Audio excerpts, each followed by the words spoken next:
Hey, to set your own photo or picture as a wallpaper on the Realme GT 6, first of all you will have to open the settings. Now you will have to move into the wallpapers and the style and select wallpapers. Then you will have to go for the album and now select the photo or picture that you want to set up. So in my case, I would like to get, for example, this one. You can actually make it bigger or smaller if you want.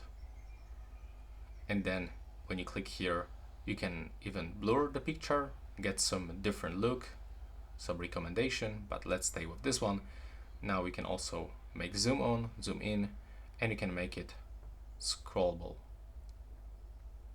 And then click apply to confirm, and you can set it for the home screen or lock screen. You can decide. Now just wait.